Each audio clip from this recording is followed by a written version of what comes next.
네, 그래서요, 오늘 우리가 레위기의 그 속건제 제사에 관한 말씀을 상고하고자 합니다. 우리들이 예수를 믿고 교회 생활을 어떻게 실행할지, 이런 말씀들이 우리의 교회 생활에 어떻게 적용을 할지에 대해서 오늘 깊은 깨우침을 주시기를 바라며, 주님께서 그 영의 말씀을 통해서 교회들에게 회개하라고 촉구하신 말씀이 반복해서 나오는데, 교회가 이미 지난 죄들을 회개하고 사면받은 형제 자매님들의 모임이 교회인데, 교회에게 다시 회개하라고 촉구하시는 성령의 말씀이 오늘 무엇을 말하는지, 오늘 말씀을 나누는 가운데에서 모두 정상적인 그리스도인의 교회 생활에 대해서 잘 깨닫고, 주님께서 우리를 향하여 오늘 또 말씀하시는 회개를 촉구하시는 말씀에 대해서 모두가 자신의 심령의 상태와 우리들의 교회 모임 생활이 과연 무엇이 어떻게 잘못되었는지를 잘 깨달아서 이걸 바로잡는 그런 축복이 형제 자매님들 모두에게 임하는 귀한 시간 되도록 주의 성령께서 역사하시고, 형제 자매님들의 심령과 마음에 주님의 은혜가 갑절로 하고, 심령과 마음 중에 주님의 성령의 운행으로 말미암아 오늘 나누는 말씀이 나의 인생의 지표, 교회 생활의 규칙이 잘 세워지는 축복이 있기를 주의 이름으로 기도합니다. 아멘. 아멘. 오늘 자료는 지난 일요일 날 나눠야 됐는데, 지난 일요일 날 10일 날 이런 말씀을 나눌 그런 분위기가 아니었기 때문에 그냥 모임을 가졌었고, 한 주를 미루어서 오늘 말씀을 나누게 됐어요. 오늘 우리가 마침 그 유튜브에 있는 성경 낭독을 통해서 5장 1절에서 13절까지를 반복해서 들었습니다. 이미 이건 나눈 말씀인데, 내가 또 한 번 이렇게 반복하는 것은 이건 너무 중요하다고 생각하기 때문에 이걸 반복을 하는 거예요. 이런 말씀을 가르침을 받으면 이미 구속받아서 속죄제사를 완료한 이스라엘 백성들에게 속건을 위한 속죄제사를 반복해서 다시 하도록 이렇게 규정을 하신 말씀은 무엇을 의미하는지에 대해서 우리들이 명확하게 이 진리를 깨닫고 진리에 따라서 신앙생활을 잘 실행을 해서 주님 앞에 연락되는 봉사, 헌신을 다할 수 있도록 축복을 다 받으셔야 되겠습니다. 5장에 들어와서는 증인의 그 범죄 얘기가 나왔고, 증인의 범죄로 말미암아서 여러 가지 이제 비유들이 나왔지만, 사망을 만진 경우, 들짐승의 사체나 부정한 가축의 사체나 또는 곤충의 사체나 등등 사망을 접촉한 경우, 회중이, 이것은 증인이 잘못 가르쳤기 때문에 회중이 사망을 만지게 되는 것이, 사망을 접촉하는 것이죠. 여기서 말하는 죽음, 사체, 사망 이런 용어는 전부 육신의 생각을 말하는 거예요. 육신의 생각으로 하나님 말씀을 잘못 받아들이면 그 구속받은 성도랄지라도 교회 생활을, 하나님이 원하는 교회 생활을 바르게 행할 수가 없다는 것이죠. 가르치는 자 한 사람 때문에 그렇게 될 수가 있는 거예요. 증인의 사명이라는 게 얼마나 중요한가. 앞에 4장에서도 제사장의 범죄와 회중 전체의 범죄와 족장의 범죄를 다룰 때는 반드시 스스로 제사를 해라 라는 것을 그때 이미 4장 때 강조해서 말씀드렸어요. 그거는 하나님의 종으로서 말씀을 가르쳐야 되는 직무를 맡은 사람들의 책임이 얼마나 중요한가 이걸 강조한다는 것을 말씀을 드렸었어요.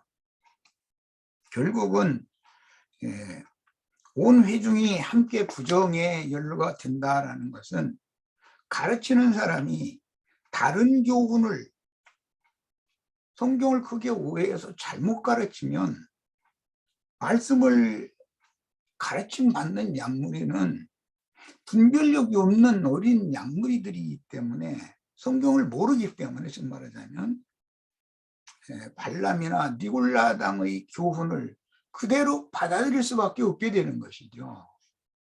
그 하나님은 발람의 교훈과 니골라당의 교훈을 싫어하시고 발람의 행위와 니골라당의 행위를 미워한다고 그러셔요.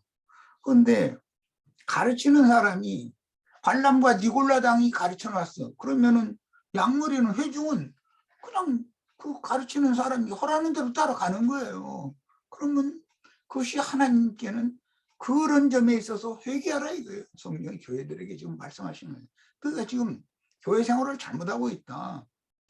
회개하고 돌이켜라 이게. 이제 그때는 모두 숫소와 수염소로 제사를 넣도록 정해져 있죠. 그런데 평민이 예를 들어서 개인적인 어떤 이제 잘못을 했어요. 그런 경우에는 암염소나 어린 양, 그것도 암컷으로 제사를 해라 그랬어요. 이렇게 성경이 규정을 할 때는 뭔가 말하고자 하는 의도가 있다는 거예요. 오늘 이제 기독교계에서 내기 이런 강론은 잘 하지도 않지만 내기 강론을 해도 이게 지금 무엇을 말하는 거자 한다라는 거에 대한 이해가 가르치는 사람 자신이 없는 거예요. 뭘 속죄제라고 그러고 뭘 속건제라고 그러고 똑같은 속죄제사인데 속건을 위한 속죄제사는 나눠주에 보면 벌금을 물어내라 이렇게 돼 있어요. 배상법으로 이제 벌금 내는 걸로 돼 있죠. 세상의 예를 들자면 어떤 사람이 범죄를 했는데 이 사람은 징역을 가야 된다. 징역으로 몇 년형을 받아야 된다는 것과 벌금을 내라는 것은 다른 얘기죠. 벌금을 내라는 죄가 없다는 것이 아니라 너가 죄가 있지만 그것은 징역을 보낼 만큼 중한 죄는 아니니까 속전을 내고 그것을 용서를 받으라 그런 말이고 넌 돈으로는 안 되겠어. 너는 감옥에서 갇혀 있어야 되겠어 하고 징역을 연도하는 형벌과는 전혀 다른 얘기인 것이죠. 이런 문제를 잘 이해를 꼭 하셔야 되겠어요. 속건제라는 것은 벌금을 내는 형벌이다 이런 말이야. 속죄가 돼 있지 않으면 그건 영원한 형벌, 지옥에 떨어지는 것이죠. 그 문제와 지옥에서 구원을 받았는데, 건짐을 받았는데 또 뭔가가 잘못이 있어. 그러면 그건 벌금을 내야 된다. 이제 이 말이단 말이에요. 그러니까 말하고자 하는 의도를 그 이해를 하시기를 바라요. 그리고 이제 오늘 자료는 크게 이제 두 가지를 중점으로 다루는 그 자료를 지난 일요일 날 나눴어야 되는 자료는 이미 다음 카페 레이기 강의 자료에 올라 있어요. 그걸 다 이제 보시면서 말씀 나눌 겁니다. 이제 크게 오늘 나누고자 하는 건 두 가지예요. 하나는 부지중앙에 범죄했을 때 그 속죄를 위한 속건을 위한 속죄를 하라고 그랬는데 그건 배상하는 벌금을 내라고 하는 내용이니까 앞에 4장에서 말한 속죄죄의 규정과는 개념이 다르다라는, 똑같은 죄를 속함받기 위한 것이지만 다르다라는 거예요. 그래서 성령이 교회들에게 이미 지난 죄과들을 회개하고 용서받은 성도들이 모인 게 교회인데 성령이 교회들에게 회개를 촉구하는 그 말씀은 오늘 우리가 지금 나누는 말씀으로 적용이 되는 거다 이런 말이에요. 이건 교회 생활을 잘못하는 것을 바르게 회복을 해라 지금 이 말이란 말이에요. 이제 이런 점에 대해서 이해가 있기를 바랍니다. 그리고 교회 생활의 이 실행 중에서 응당 각자의 잘못도 있지만 제일 중요한 것은 가르치는 자의 잘못인 거예요. 가르치는 사람 한 사람의 잘못은 온 회중에게 영향을 미치기 때문에 온 회중이 부지중에 본인은 모르고 그 죄인지를 모르고 그렇게 했단 말이에요. 열심히 교회 생활을 한다고 막 열심히 한 거예요. 그런데 하나님이 보시기에는 그건 범죄다. 너 잘못하는 거다. 너 벌금 내. 이 얘기를 한단 말이죠. 그러면 그 원인 제공을 한 사람은 당연히 오늘날 말하자면 신부, 목사단 말이에요. 니골라 당들이다. 그 사람들이 잘못 가르쳐 놨기 때문에 양머리는 그것이 당연한 것으로 알고 그냥 한 거예요. 하라는 대로 했는데 하나님이 보시기에는 진리대로 판단을 한다고 하면은 그거는 하나님 진리의 하나님의 생각과는 맞지 않는 짓을 했다는 것이죠. 그럼 그것을 나중에 누군가가 가서 깨닫게 해주면 이웃이 다 돌이켜야 된다는 거예요. 오늘 우리가 이런 증거를 하면은 기독교계에 성당 예배당 다니는 모든 분들 다 돌이켜야 됩니다. 네. 나는 이제 가끔 어떤 그 목회하는 분들 만나서 이제 이런 분들 좀 잘 가르치고 서로가 이게 상통이 잘 되면은 자신들이 지금까지 해온 그 목회 활동이 열심히 한 건 좋은데 무조건 열심히 하면 안 된다. 진리에 따라서 충성을 해야지. 그런데 진리를 크게 오해해가지고 자기들의 그 발람의 관념, 니골라당의 관념을 버리지를 못해. 그래가면서 뭘 그냥 이것저것 그냥 자신이 제일 잘 가르치고 자신은 다른 목회자들과는 다르게 행한다라고 자꾸 그걸 내세우려고 그러는 거 보면 되게 안타까워요. 이런 사람이 이 아집을 어떻게 꺾을까. 차라리 나는 잘 모른다. 나 잘 모른다. 이 성경인데 잘 모른다 그러면 성경은 몇 장 몇 절에 또 무슨 책 몇 장 몇 절에 이렇게 돼 있다. 그러니까 이렇게 하면 되지 않냐 하면은 단순한 사람 같으면 그렇게 하면 될 거예요. 그런데 자기가 뭔가를 안다고 생각하고 자기가 하는 것은 100% 옳고 다른 목회자들이 하는 건 잘못됐다. 이런 관념으로 굳어져 있는 사람이 이거 바꾸는 게 쉽지가 않은 것이죠. 예. 아예 소돔의 방백들, 고모라의 방백들은 아예 가라지 들이니까 그건 뭐 어쩔 수 없어요. 그러나 롯은 소돔의 방백이나 고모라의 관원이 아니잖아요. 아브라함의 친족이잖아요. 그런데 소돔성에서 한 자리 하겠다고 거기서 뻗지고 안 나오려고 하면서 나는 이 소돔 사람들과는 다르다 막 이렇게 나가면 이게 정말 설득하기가 굉장히 어려운 거예요, 이게. 그러나 하나님의 백성이니 그거 어떻게 할 거예요? 그 사람은 그냥 확 내쳐버릴 수도 없는 일이고 끌고 가야 되는데 쉽게 설득은 안 되고 이게 참 이런 경우가 오늘 우리가 나누는 오늘 레위기 5장, 6장, 7장에 나오는 속건제의제사의 규정이다. 이것을 크게 이해를 하시길 바랍니다. 자료 말씀으로 이제 갑니다. 레위기 5장 5절로 6절 이 중 하나에 허물이 있을 때는 이것은 증인으로서 누구를 저주하는 말을 했다는 거예요. 그런데 그게 축복의 말이라고 생각하고 양머리는 그냥 증인이 거짓 증인 증거를 하는데 양머리는 그 축복의 말씀으로 이해하고 그냥 받아들여 버리는 거예요. 예배당 목사들이나 신부들이 다 축복의 말을 해주지 저주의 말을 하는 건 아니잖아요. 그런데 그 축복이 저주가 될 줄은 누가 아냐. 하나님은 복을 저주가 되게 할 수도 있고 저주를 복이 되게 할 수도 있는 건데 이런 것을 누가 정확하게 가르쳐 주지 않으면 진리를 옳게 분별하는 영이 임하지 않으면 이걸 분별하기가 어려운 거죠. 그러니까 회중의 인도자, 족장 또는 그 증인의 범죄라는 것이 성경에는 얼마나 중요하게 다뤄지는지를 꼭 이해를 하셔야 됩니다. 허물이 있을 때는 이 허물이라는 것은 어떤 이제 이거는 범죄에 해당하는 건인데, 속건 할 때 그 건자가 이 허물건자라는 걸 이미 말씀드렸어요. 그것은 죄의 유혹에 넘어져서 범죄를 한 죄의 열매들을 맺었다 그 말이에요. 허물이 있을 때에는 아무 일에 잘못하였노라 자복하고 그 잘못으로 말미암아 여호와께 속죄제를 드리되, 이것은 허물을 용서받기 위한 속죄제를 드리는 거예요.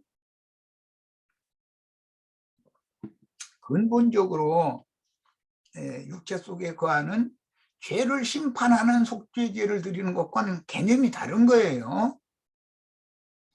양떼의 암컷 어린 양이나 염소를 끌어다가 속죄제를 드릴 것이요. 이 속죄제의 나눠주에 보면 벌금이라고 되어 있죠. 벌금, 이것은 배상법에 해당한다. 이것은 징역 가는 죄는 아니고 돈으로 이렇게, 예를 들어 도로교통법을 위반하면 그 사람 뭐 예를 들어서 범칙금 얼마를 내는 그 범죄를 저지른 것과 징역 가는 건 다르죠. 운전자를 징역 안 가는 건 아닙니다. 운전을 부주의해서 해가지고 사람이 죽었다더니 그럼 징역 가죠. 그거는 이제 그게 아니고 무슨 뭐 신호를 어떻게 하다가 해서 이제 옆에 사람 얘기하다 보니까 신호가 바뀌었는데 그것도 모르고 그냥 휙 지나갔던 신호 위반이에요. 그럼 그것 때문에 징역까지는 않죠. 그 신호 위반을 통해서 살인을 했다면 징역을 가겠지만 무사히 그냥 통과는 했다 그러면 벌금만 내는 거지. 그걸 잘 구분하시길 바라요.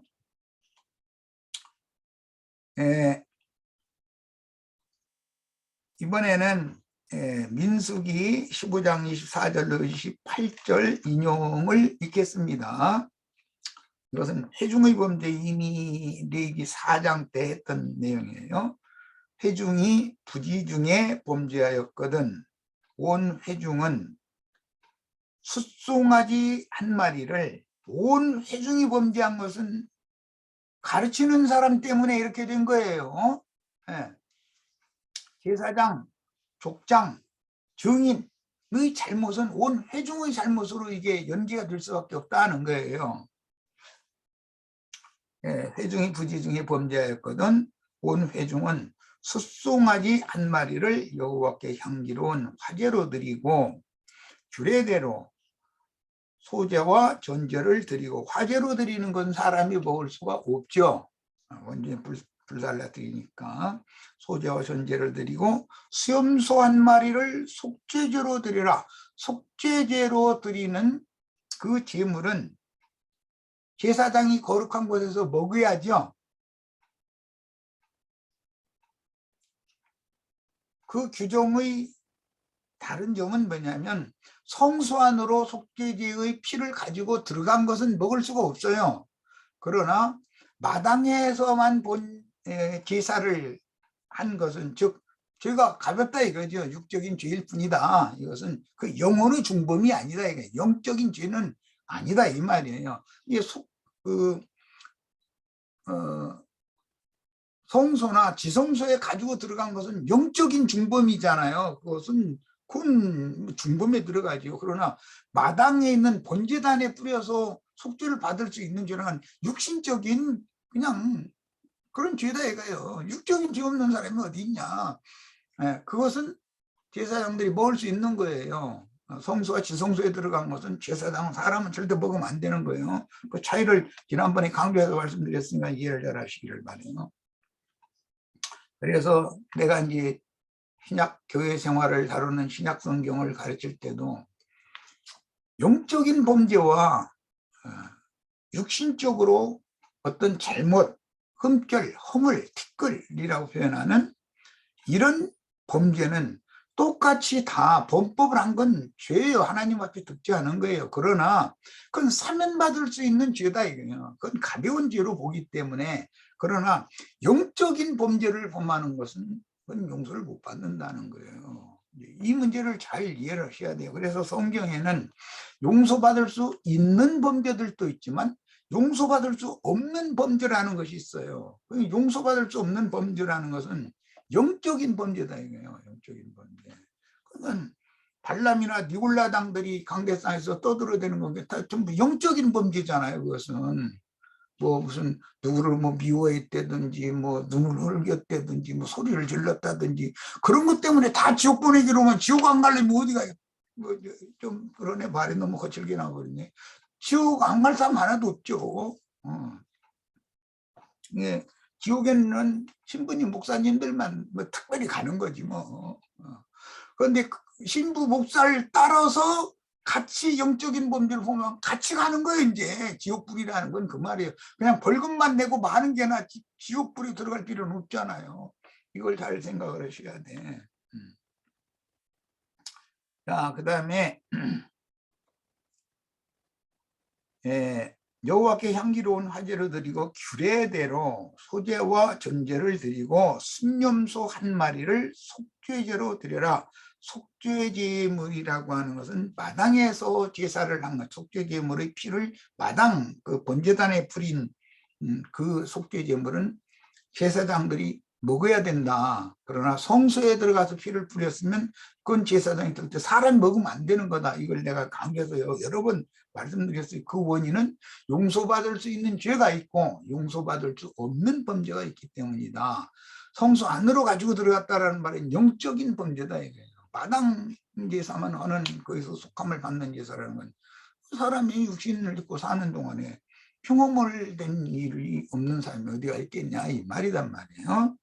자, 제사장이 이스라엘 자손의 온 회중을 위하여 속죄하면 그들이 사함을 받으리니 이는 그가 부지 중에 범죄하는 거예요. 부지 중에 범죄하였다라는 말은 고의적으로 범죄한 것과는 고범죄와 오범죄라고 하는 건 전혀 개념이 다른 거죠. 고범죄라고 하는 것은 목사 신부들이 범하는 죄를 말하는 거고 오범죄라는 것은 그냥 목사님이 그렇게 하라고 하니까 그냥 한 거야. 그러면 그것은 부지 중에 범한 죄지 고의적으로 알면서 범한 죄는 아니잖아요. 그러면 목사 신부가 아는 죄를 안 했으면 난 모른다 그러면 가르치지 않았으면 그 형벌을 받을 필요가 없죠.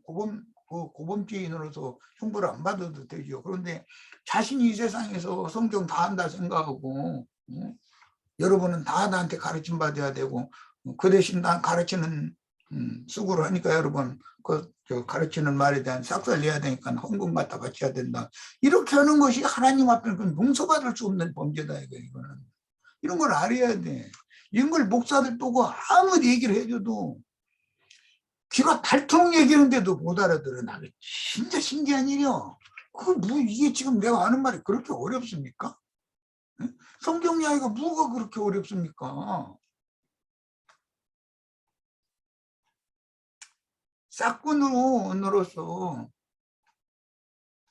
소위 말하는 평신도들에게 영광받고 존경받고 헌금받고 그것은 용서를 받을 수 없는 범죄예요.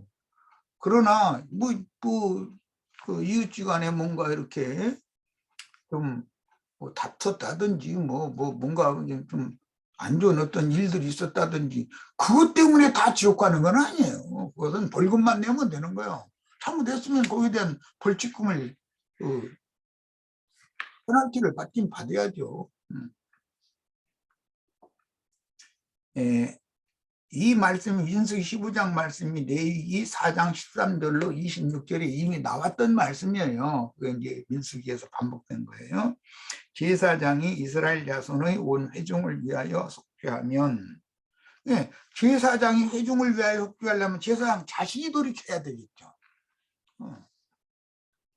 그들이 사함을 받으리니 이는 그가 부지 중에 범죄함이며 모르고 그랬다 이거예요. 이 이야기는 사도행전 그 2장에 보면은 예수를 죽인 유대인들에게 성령의 말씀을 다시 전할 때 너희가 예수를 죽인 것은 너희 메시아인데 너희가 오리란 메시아를 너희 손으로 죽였지 않냐. 그건 너희가 모르고 그렇게 한 것이니까 이제라도 돌이켜라. 그러니까 사함 받을 수 있는 길이 또 한 번 있다는 걸 보여주잖아요. 그런데 유대교 지도자들은 예수 이름으로 그런 복음을 전하라는 거예요? 전하지 말라는 거예요? 그 이름으로는 복음을 전하지도 말라고 그러고 그 이름을 전하는 자는 다 잡아다 매지라고 가도 그랬다는 거잖아요. 사도행전 이후에 보면은. 야, 그러면 그 죄를 용서받을 수 없다 그 말이란 말이에요 지금. 그 다음에 이스라엘 자손의 온 회중과 그들 중에 거류하는 타국인도 사함을 받을 것은 온 백성이 부지중에 범죄했습니다. 온 백성이 부지중에 범죄를 한다는 것은 신앙생활을 잘못했다는 말이란 말이에요. 신앙생활을 뭐 믿지 않았기 때문에 이만 문제를 말하는 게 아니에요. 믿었는데 백성인데 온 백성이잖아요. 백성, 하나님 백성인데도 범죄했다 이거는 모르고 범했다 이거예요. 모르고 세상 사람이 아니에요 이게. 그러니까 이제 27절 만일 한 사람이 부지 중에 범죄하면 1년 된 암염소로 속죄제를 드려라. 여기는 수염소로 드리는 문제와 속죄를 하되 수염소로 드리는, 수염소라는 건 인도 직분을 말하는 거예요. 항상 암염소로 드리는 제사는 달라요. 양도 수양으로 드리는 제사와 번제를 드릴 때 수양으로 드리는 제사와 암양으로 드리는 제사는 다른 거예요. 제사장은 그 부지 중에 범죄한 사람이 부지 중에 여호와 앞에 범한 죄를 위하여 속죄하여 그 죄를 속할지니 그리하면 사함을 얻으리라 그랬습니다. 자, 증인의 범죄, 사망을 접촉한 범죄, 증인이 잘못 가르치면 사망을 접촉하게 되는 거예요.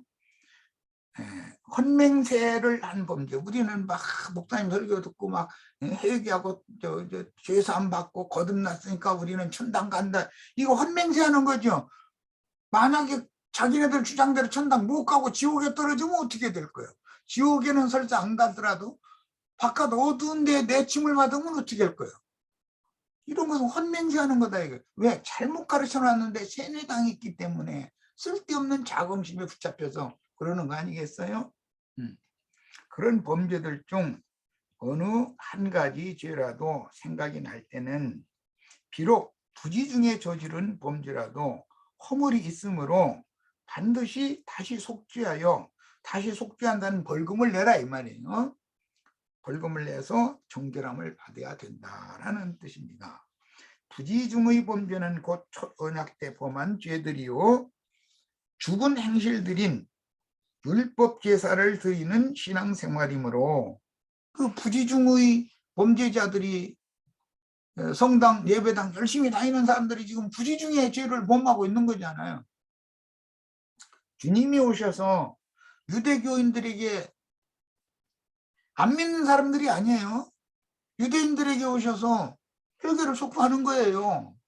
회개하라, 천국이 가까웠다 하신 다음에 천국은 마치 이렇고 이렇고 이렇다, 이런 자들은 들어가고 뭐 이런 자들은 쫓김을 당하고 이런 자들은 영영한 불못에 던져지고 막 이러면서 이제 가르쳐요. 그러면은 가르치는 자로부터 시작해서 가르침 받는 모든 백성들이 회개하고 돌이켜야죠. 그래서 주님께로 와서 주님의 몸된 교회, 그리스도의 교회를 세워야 되는 것이, 유대교에서 빠져나오지 않으면 용서받을 수 없다 이 말이란 말이에요.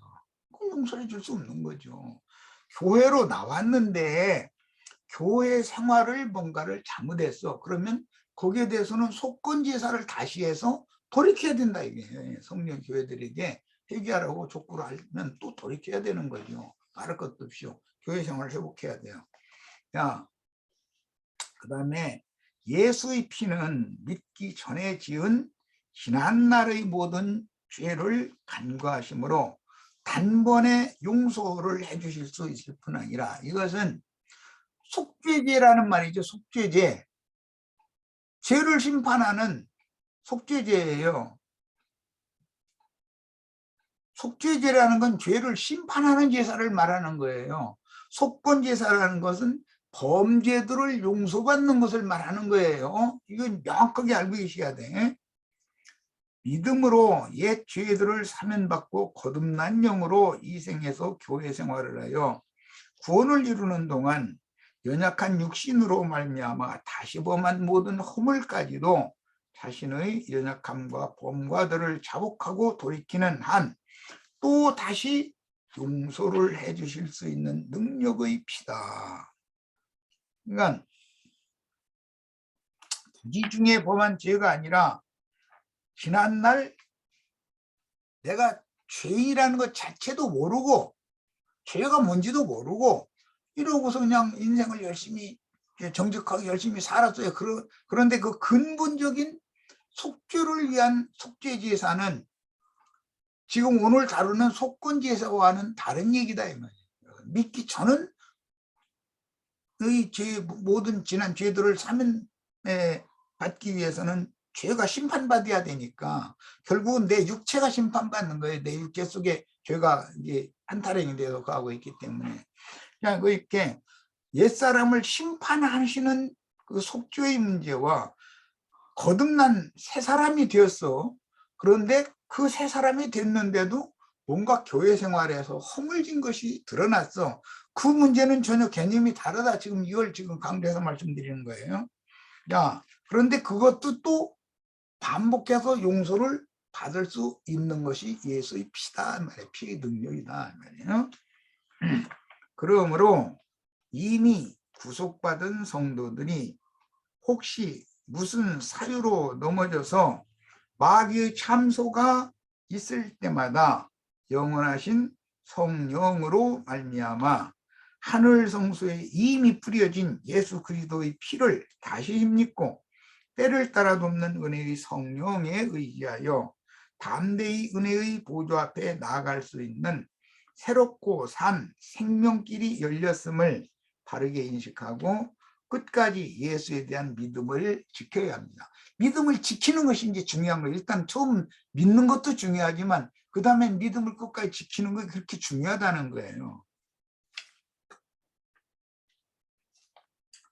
교회 생활 도중에 무슨 연유로 혹시 넘어진 경우에도 믿음이 흔들려서 믿음에서 떠나 뒤로 물러가거나 신실하신 주님의 언약을 저버리지 말고 육신의 장막을 벗고 주 앞에 서는 날까지 흔들림 없는 믿음을 가지고 은혜의 주님께로 나아갈 수 있는 믿음을 지켜서 세상적인 선행이나 의로운 행실을 의지하지 말고 믿음으로 행해야 되는 거예요.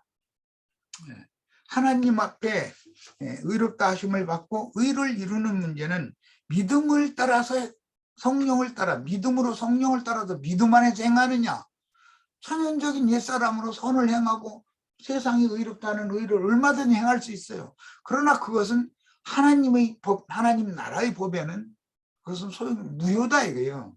천연적인 인간이 아무리 선을 행했고 의를 행했어도 그걸 하나님이 의롭다고 여겨주거나 선하다고 여겨주는 것이 아니라는 거예요. 이건 굉장히 중요한 문제인데 이것은 속죄죄와 관련이 되는 문제예요. 자, 그다음에 이번에는 인용구 히브리서 10장 15절로 22절을 읽겠습니다. 또한 성령이 우리에게 증언하시되 주께서 이르시되 그날 후로는 그들과 맺을 언약이 이것이라 하시고 내 법을 그들의 마음에 두고, 이 그들은 믿은 사람들이죠. 불신자들이 아니에요. 마음에 두고 그들의 생각에 기록하리라 하신 후에 또 그들의 죄와 그들의 불법을 내가 다시 기억하지 아니하리라. 죄라는 것은 근본적인 죄를 말하는 것이고 불법이라는 것은 범죄들을 말하는 거예요. 이것들을 사하셨은즉 다시 죄를 위하여 제사 드릴 것이 없느니라 그랬어요. 그러나 범죄들을 위하여는 반복해서 제사를 해야죠. 죄를 위한 제사는 단 한 번 딱 하면 되는 것이지만 범죄들을 위한 제사는 반복해야 된단 말이에요. 그런데 소위 말하는 구원파라는 사람들은 다시 죄를 위하여 제사 드릴 것이 없느니라 라는 이 말씀만을 붙잡으려고 그러지 허물들을 다시 고백하고 또 핏부림을 받아서 때를 따라 돕는 은혜를 얻고 용서를 매번 다시 받아야 된다는 말은 부정해버리는 게 구원파 사람들이죠. 그 영지주의자들이라고 그래요. 한번 구원은 영원한 구원이고 뭐 이런 걸 이제 강조하죠. 그런 면이 있죠. 없는 건 아니죠. 그러나 성경은 속죄죄만 다루는 것이 아니라 속건죄를 훨씬 더 긴장을 할애해서 다루고 있어요. 속죄제는 4장 딱 다루고 말잖아요. 5장, 6장, 7장은 속건제를 다루잖아요. 3배나 더 많은 말씀하고 있잖아요. 신약의 복음도 마찬가지예요. 지난 죄들을 사면받는 속죄의 문제는 간략하게 전하고 있어요. 그러나 교회 생활에서 어떻게 잘못은 어떻게 돌이켜서 바로 새 사람이 돼야 되고 온전함을 이룰 때까지 자꾸 새로운 가르침을 받아야 되고 날로 날로 사람이 새로워져야 된다, 자꾸 자라야 된다, 이런 걸 가르치는 내용이 훨씬 더 많단 말이에요. 이런 문제를 너무 가르치는 사람들 자신이 너무 모르는 거예요. 이게 문제죠. 육신의 연약함으로 인하여 이미 저지른 범죄들과 불법은 이미 사하셨음을 믿고 또다시 일어나서 회개하고 주님의 용서를 받기 위해서 정직한 심령으로 자기를 부인하고 담대하게 주님의 용서를 교회 생활 중에서도 이 육신의 장막을 벗기까지는 매번 해야 됩니다. 매번. 그래서 매번 어떤 범죄가 있을 때마다 그것을 씻어서 정결한 상태를 유지를 해야 된다는 거예요. 그게 신부가 될 수 있는 자격이잖아요. 어린 양의 신부는 신앙이 정절을 지키는 것이잖아요. 19절 그러므로 형제들아 우리가 예수의 피를 힘입어 성소에 들어갈 담력을 얻었나니 그 길은 우리를 위하여 휘장 가운데로 열어놓으신 새로운 살 길이요 휘장은 그의 육체니라. 또 하나님의 집 다스리는 큰 제사장이 계심에 우리가 마음의 뿌림을 받아 악한 양심으로부터 벗어나고, 이건 이제 속죄 제사를 한 거예요. 몸은 이건 마당 제사죠. 몸을 위한 제사는 맑은 물로 씻음을 받았으니 참마음과, 참마음이란 진실한 마음 그 말이에요. 진실한 마음과 온전한 믿음으로 하나님께 나아가자 그랬어요. 항상 성경은 속죄 제사를 양면을 다루고 있다. 속건을 위한 속죄 제사가 더 많은 양을 차지한다라는 걸 기억을 꼭 하셔야 됩니다. 자, 이제 이 말씀을 이해를 돕기 위해서 시편 5편 12절을 인용했는데 같이 읽습니다. 여호와여 주는 의인에게 복을 주시고, 여기 의인이라고 하는 것을 동그라미 달아놨습니다.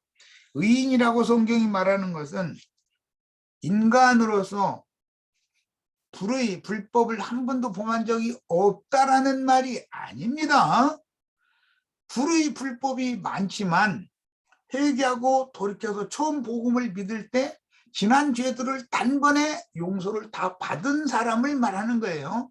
지난 죄들이 아무리 많아도 복음에 따라서 단번에 다 용서를 받았어요. 그럼 속죄제사 끝난 거예요. 속죄제사로 한 거예요. 그 의인이에요. 그런데 의인이라도 또 넘어질 수 있죠.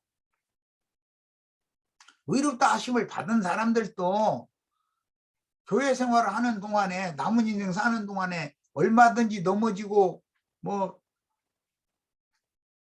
자기 아내한테 막 눈 부라리고 사랑한다고 언제는 난리 치더니 어느 날은 막 눈 부라리고 죽일 사람처럼 막 이렇게 하고, 그런 범죄하는 사람이 있어요? 없어요. 뭐 예수 믿자마자 막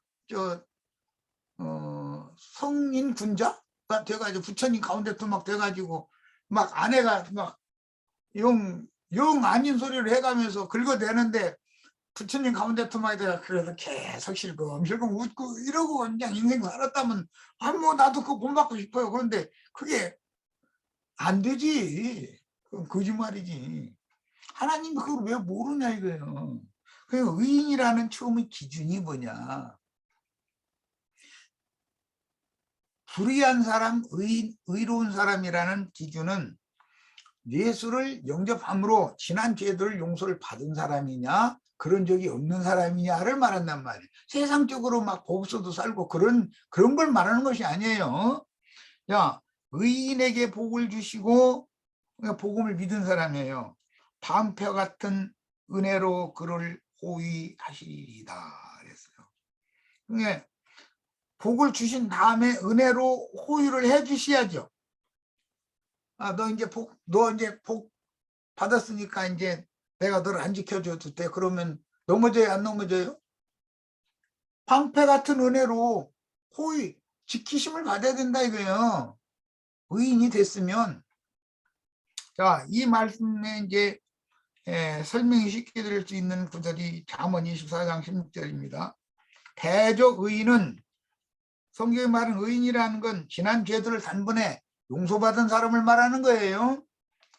7번 넘어질지라도, 의인인데 넘어져. 그것도 한두 번 넘어지는 게 아니라 7번이요. 예수님은 여기에다 대고 하루 7번씩 70번, 이제 예수님은 이제 70번을 더 갖다 곱해버렸어. 그러니까 구약 성경 7번 넘어진 것만 말씀해 놨어요. 그런데 예수님은 70번씩 7번이라도 내가 와서 잘못했다 그럼 용서를 해줘라 그랬으니까 이거는 뭐 끝없이 용서를 받아야 된다 그 말이겠죠.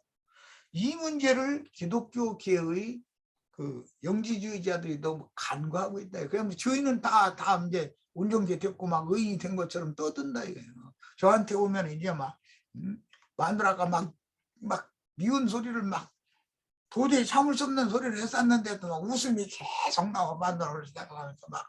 그러면 마누라가 성질나가지고 계속 자기는 성질나서 남편한테 막 이렇게 그냥 앙앙대고 덤비는데 계속 웃어 실실. 그러면 성질 나 같으면 더 날 것 같아.